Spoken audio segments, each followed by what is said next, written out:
বিশেষ করে মনে রাখবেন, এই দুনিয়াতে কেউ বিপদে পড়লে তার বন্ধু বান্ধব আত্মীয় স্বজন যারা ছুটে আসে তাকে সহযোগিতা করবার জন্য, সাহায্য করবার জন্য, কিন্তু ওই কঠিন দিনে কেউ আসবে না, কেউ সহযোগিতা করবে না। এবং পিতামাতা সন্তানকে দেখে পালিয়ে যাবে, সন্তান পিতামাতাকে দেখে পালিয়ে যাবে, স্ত্রী স্বামীকে দেখে পালিয়ে যাবে, স্বামী স্ত্রীকে দেখে পালিয়ে যাবে, এবং প্রত্যেকে নিজেকে নিয়ে ব্যস্ত থাকবে। জয়নাল আবিদিন রহমাতুল্লাহ আলাইহি বলেন, গীবতকারী হচ্ছে মানুষরূপী কুকুর।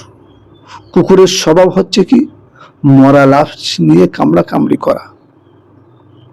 আর গীবতকারী মানুষের ইজ্জত নিয়ে সিনিবিনি খেলে, এবং কবরের 3 ভাগের 1 ভাগ আযাব হবে গীবতকারীর শাস্তি স্বরূপ। জাহান্নামের গীবতকারীদের বিষম খুজলি হইয়া তাদের বিভিন্ন অংশকে খসে খসে খসে খসে পড়বে, এবং আর বলা হবে, দুনিয়াতে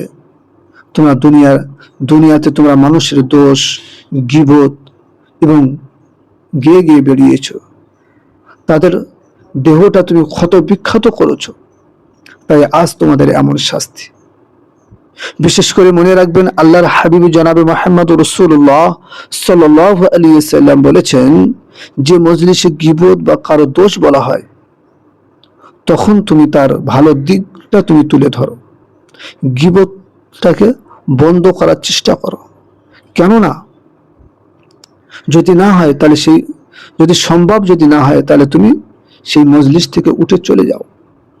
কেননা চুপ করে বসে থেকে গীবত শুনলে সমান পাপ হয়ে যাবে।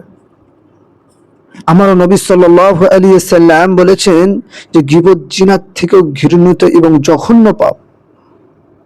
কেননা মানুষ জিনা থেকে তওবা করে, কিন্তু গীবত থেকে তওবা করে না, এবং গীবতকে তারা পাপ মনে করে না, ওয়া হইতে বাঁচার চিন্তাও করে না, এবং ফলে তা জিনার অপরাধকে তারা অতিক্রমণ করে যায়। তাই হযরত কাযাব রহমাতুল্লাহ আলাইহি বলেছেন, গীবত এমন জঘন্য অপরাধ, গীবতকারী যদি তওবা করে মৃত্যুবরণ করে তাহলে সে সকলের শেষে জান্নাতে যাবে।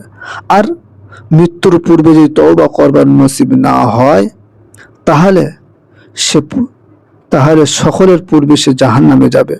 তাই আমাদের সকলের উচিত, এবং তাই তওবা করে এখন হইতে গীবত থেকে নিজেকে হেফাজত করুন, নিজেকে সংযত রাখুন, সমস্ত অপরাধকে বর্জন করুন।